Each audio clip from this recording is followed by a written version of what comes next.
महिला की शादी को लगभग 5 साल बीत चुके थे। अब वो अपने पति से ज़्यादा किसी दूसरे व्यक्ति से प्यार करने लगी थी। वो चाहती थी कि उससे वो शादी कर ले, लेकिन इस सब के बीच में उसका पति आ जाता था।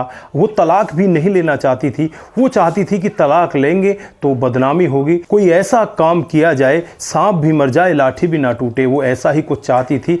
और इस सब के लिए वो अपने बॉयफ्रेंड के साथ मिलकर एक बहुत ही घिनौना प्लान बनाती है और उस प्लान के तहत इस पति को बड़ी ही बेरहमी के साथ इस दुनिया से विदा कर दिया जाता है। दोस्तों, पुलिस को भी इस मामले को सुलझाने में एड़ी से चोटी तक का पसीना आ जाता है। अगर आप लोग भी पूरे मामले को डिटेल से जानना चाहते हो तो वीडियो को जरा सा भी स्किप ना करें, लास्ट तक वीडियो को जरूर देखिएगा। आगे बढ़ने से पहले हमारी वही रिक्वेस्ट की जो हमारे चैनल के साथ नए हैं, कृपया करके चैनल को फॉलो कर लें, बेल आइकन को जरूर प्रेस करें। नमस्कार, जय हिंद। आप देख रहे हैं APH न्यूज़ राहुल रावत के साथ। दोस्तों, आज की जो हकीकत की घटना आप लोगों को बताने जा रहा हूं, यमुनानगर के सादोरा गांव की हकीकत की घटना है। यहां पर आज से 5 साल पहले प्रिंस और प्रीति की शादी हो जाती है और शादी होने के बाद बड़े ही आराम से ये रहने लगते हैं। जो प्रिंस होता है वो करीब करीब 10 किलोमीटर दूर अपने घर से एक फैक्ट्री में काम किया करता।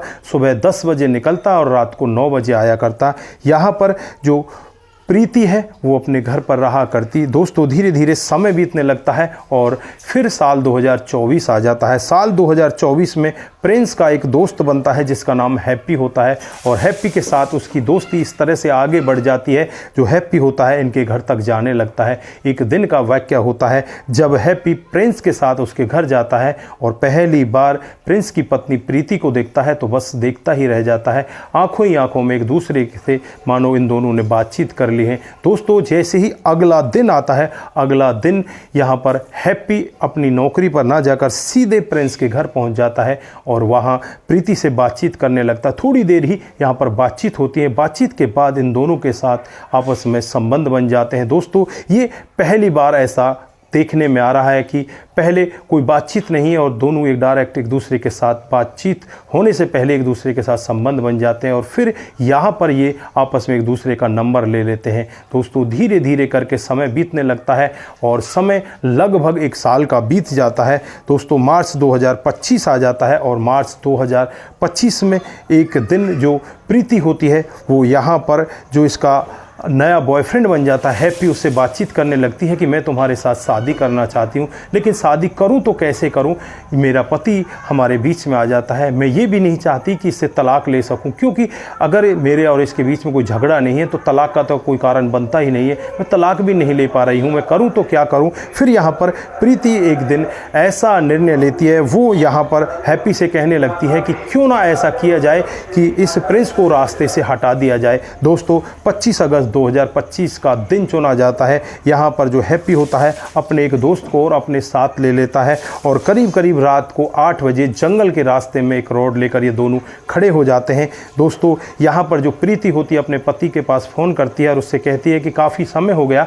घर कब तक आओगे। दोस्तों, यहाँ पर पति कहता है कि मैं करीब 15 मिनट में यहाँ से निकल रहा हूँ। इधर जो प्रीति होती है तुरंत के तुरंत ही हैप्पी के पास फ़ोन करती है, 15 मिनट में प्रिंस वहाँ पर पहुँचने वाला है। और रास्ते में जब प्रिंस बाइक लेकर आता है तो हैप्पी को देखकर वो भी रुक जाता है और वहाँ पर ये कुछ देर तो बात करते हैं, लेकिन कुछ देर बात करने के बाद ही जो हैप्पी होता है रॉड से पीछे से प्रिंस के सर में वार कर देता है। प्रिंस वहीं पर ज़मीन में गिर जाता है। फिर ताबड़तोड़ वहाँ पर रॉड से उसको मौत के घाट उतार दिया जाता है। दोस्तों, वहीं पर जंगल में उसकी डेड बॉडी को फेंक कर वहाँ से ये दोनों के दोनों फरार हो जाते हैं। दोस्तों, जैसे ही अगला दिन आता है, लोग बागों को पता चलता है कि सड़क के किनारे ही एक डेड बॉडी पड़ी हुई है, वहाँ एक बाइक भी पड़ी हुई है। आनन फानन में ही पुलिस को बुलाया जाता है। पुलिस मौके पर पहुंच जाती है, डेड बॉडी को अपने कब्जे में लेकर मोटरसाइकिल से पता लगाती है कि ये मोटरसाइकिल किसकी है। पता चलता है कि ये मोटरसाइकिल प्रिंस के नाम है। दोस्तों, जब प्रिंस के घर का रुख किया जाता है, वहाँ जाया जाता है तो वहाँ पर प्रिंस की बूढ़ी माँ और इसकी पत्नी जो प्रीति होती है, जिसने अपने हाथ पर प्रिंस गुदवा रखा था, वो कुछ दिन पहले ही उसने गुदवाया था। दोस्तों, यहाँ पर प्रीति ने अपने हाथ पर अपने पति का नाम इसलिए गुदवाया था कि जिससे किसी को कानो कान खबर ना लगे कि प्रीति प्रिंस से प्यार नहीं करती। दोस्तों अब यहाँ पर पुलिस चारों तरफ से जांच पड़ताल में लग जाती है, लेकिन कहीं से भी कोई खुलासा नहीं हो पाता और ना ही प्रीति के ऊपर कोई शक चला जाता। दोस्तों अब पुलिस को कई दिन बीत जाते हैं, लेकिन कई दिन बीतने के बाद भी कोई मामले का खुलासा नहीं होता। जब पुलिस आसपास के लोगों से बातचीत करती है, इधर जो प्रीति है उसकी कॉल डिटेल को निकालती है, वहाँ पर एक्टिव नंबर जो देखे जाते हैं उनको देखती है, तो वहाँ पर जहाँ पर ये डेड बॉडी थी वहाँ पर सिर्फ प्रिंस का नंबर एक्टिव था और कोई नंबर एक्टिव भी नहीं था।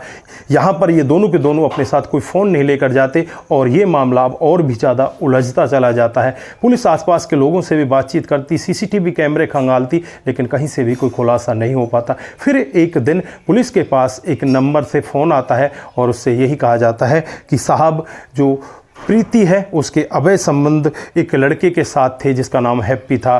जबकि यहाँ पर पुलिस ने उसकी पत्नी से पूछा था कि जो प्रिंस है उसके कितने दोस्त हैं, सभी दोस्तों का नाम तो बता दिया था लेकिन हैप्पी का नाम नहीं बताया था। अब पुलिस का शक यकीन में बदलने लगता है, कहीं ना कहीं यहाँ पर पत्नी का इस सब में हाथ है। दोस्तों फिर पत्नी की कॉल डिटेल निकाली जाती है तो पता चलता है हैप्पी के साथ उसकी बहुत सारी बातचीतें होती हैं। दोस्तों अब यहाँ पर हैप्पी को गिरफ्तार किया जाता है, पत्नी प्रीति को गिरफ्तार किया जाता है जिसने अपने हाथ पर अपने पति का नाम गुदवा रखा था। और जब पूरी डिटेल से इन्हें पूछा जाता है तो ऐसी कहानी बताते हैं जिसे सुनकर हर कोई व्यक्ति दंग हो जाता है। जो बूढ़ी माँ होती है वो दहाड़े मार मार कर रोने लगती है कि मुझे नहीं पता था कि मेरे बेटे की बहू इतना घिनौना काम कर देगी। दोस्तों फिलहाल के लिए यहाँ पर प्रीति को गिरफ्तार कर लिया गया है और जो हैप्पी है उसे गिरफ्तार कर लिया गया है। उसका एक और दोस्त जो इसके साथ शामिल था उसे भी गिरफ्तार कर लिया गया है। तीनों लोगों को गिरफ्तार करके उन्हें जेल के अंदर बंद कर दिया गया है।